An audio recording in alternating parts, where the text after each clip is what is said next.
Hi friends, welcome back to another episode of Generation Tech. My name is Alan, and today we're going to do one final video for the final Rise of Skywalker trailer.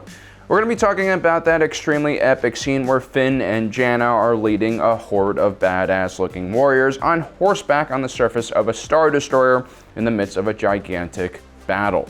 I have so many questions about this scene, like where is this, and how are Finn and company breathing in space, and how is their gravity?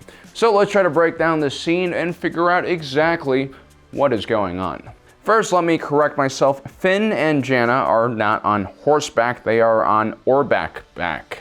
These woolly looking things are Orbaks, which is exactly what you would imagine these things would be called. The Orbaks are not native species to space, like those stupid space whales or that tentacle monster from Solo. They're from the desert planet of Pasana, home of the Aki-Aki. It's also the planet where Rey probably does this backflip.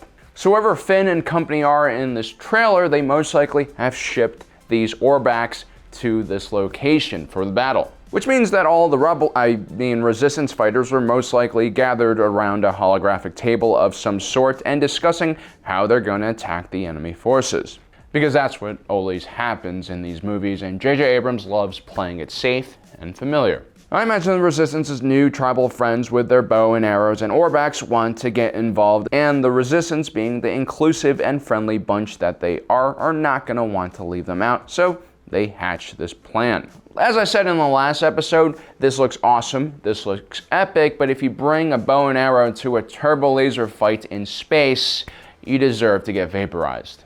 Unless this isn't space, of course. Because one, Orbaks and Finns do not breathe in space. Even with the finest training that the First Order could offer him, our brave sanitation-working, lightsaber-stabbing Resistance hero needs oxygen. And two, Orbaks need some kind of gravity to be able to run normally across the deck of a Star Destroyer like they are in this trailer. Now, it's possible that these Orbaks have gravity boots on, or something else like that keeps them stuck to the surface of the ship, but I feel like it would affect their gait in one way or another. In this scene, the Orbaks look like they're running through a field of grass on their way towards an enemy line of Gatling guns. So what's going on here? Where is the gravity coming from? If you look during the Battle of Atollon, a bunch of jetpack-wearing Mandalorians and Ezra Bridger assault the surface of an interdictor cruiser, and they seem to have no problem running on the surface of the ship even though they are in space.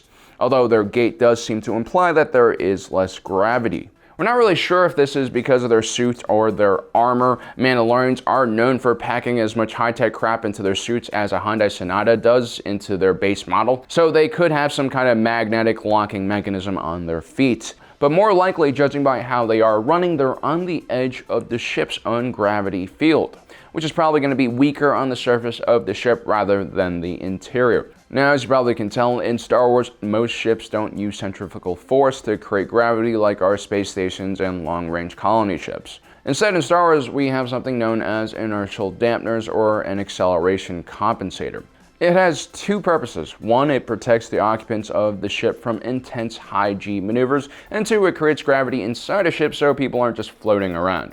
It does this by generating a bubble of artificial gravity. And so that's probably why these rebels are able to walk around on the surface of the ship relatively freely. This is also why they don't shoot tethers onto the ship, magnetic boots or not. It's extremely hard to stay planted onto the surface of something without any gravity, especially if it's moving at high speed. So even if Finn and Jannah are riding those Orbaks in space, those Imperial-class Star Destroyers should actually have gravity on their surface to allow them to move that way. Plus, I'm pretty sure Orbaks would look very awkward running around with mag boots on. But there's also the possibility that they are in the gravity well of a planet, which is why they can run and breathe normally as well. If you know your Star Wars history, you should know that the Imperial-class Star Destroyer was one of the rare capital ships actually powerful enough to be able to handle in-atmosphere operations using its repulsors.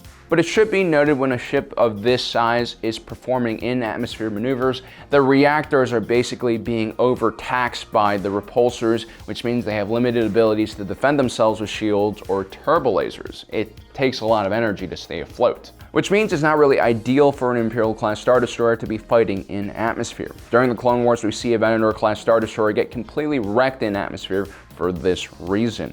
The Venator class was the precursor to the Imperial class and was also designed to fly in atmosphere. It could even land with the proper facilities. This was a very useful maneuver for scaring the local populace into doing what you wanted to do. I guess it is possible for the Resistance to catch the First Order or the Empire unaware in atmosphere during a giant battle. But why would a fleet of Star Destroyers be in atmosphere in the first place if they know it's such a huge disadvantage for them? Star Destroyers are constructed in orbit and rarely went into the gravity well of a planet. Although clearly in this one scene, one Imperial-class Star Destroyer seems to be emerging from the surface of an ice planet. Maybe that's where Palpatine hid all those ships in his Ghost Fleet? Who knows? But in all of the different shots of this epic battle, we don't really see any planet or moon or ground. But if they are in space, then why aren't Finn and company wearing protective suits? That must mean there's some kind of atmosphere, and also the temperature must be within a comfortable range as well. Without atmosphere serving as a medium for regulating temperature, you're gonna have some pretty extremes in how hot and cold it can get. And if it's warm enough for them to be running around without a protective suit, it also means it's warm enough for clouds to form and potentially even storms.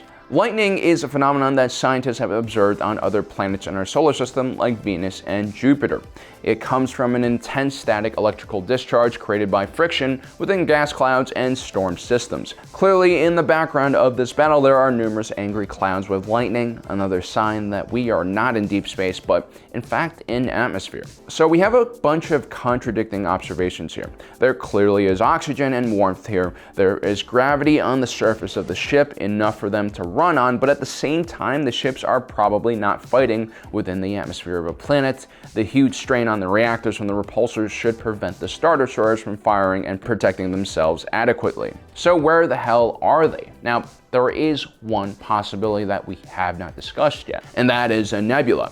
A nebula is basically a nursery for stars. Remember in high school science class where we learned that every little speck of dust in an atom basically attracts other things to it? Well, over the course of millions of years, eventually enough molecules and rocks are pulled together and start clumping together and start forming larger and larger celestial bodies. You see, vacuum is actually not completely empty. There are molecules floating around in even the deepest parts of space. In vacuum, there is around 1 atom per cubic centimeter. In atmosphere, it's more like billions of molecules per cubic centimeter. Inside of a nebula, it's more like millions of molecules per cubic centimeter. And we actually discovered a few years ago that the Orion Nebula has trace amounts of oxygen. But we've never discovered a nebula that has enough density to replicate an atmosphere where people can actually breathe in. And should a nebula become that dense, it most likely will have collapsed into a star. Now, theoretically, I'm sure someone smarter than me can think of some kind of scenario where you could have a nebula that is dense enough for people to breathe in, but it's very, very, very unlikely. There would also need to be some kind of oxygen regeneration cycle like what we have here on Earth with vegetation and plants and animals. But then again, this is Star Wars and there are space whales and also asteroid belts which seem to be located in giant gas fields, which means anything is kind of possible. Now, sometimes when a nebula does not have enough material to turn into a star, it can turn into something else, a gas giant. These planets usually have some pretty moderate temperature zones in their upper atmosphere along with gravity, kind of like Jupiter, or better yet, the Cloud City on Bespin. And if you really think about it, the upper atmosphere of a gas planet kind of checks off most of the things on our list for this scene in the trailer. You have enough gravity to keep people from flying off into space, but not enough that Star Destroyers would have to struggle to keep themselves afloat.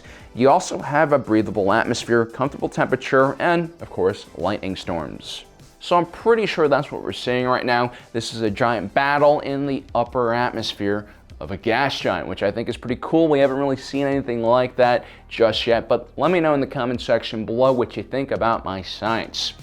Actually, no, don't tell me what you think about my science. Tell me what you think is going on in this scene. Also, don't forget to subscribe and hit that notification button so you don't miss out on the rest of our awesome content. And oh yeah, also I'm back on Twitter. It's been a while, so I'm gonna be tweeting and whatever one does on Twitter. So check that out. Anyway, as usual, thanks for joining us today. If you're watching this, you are Generation Tech.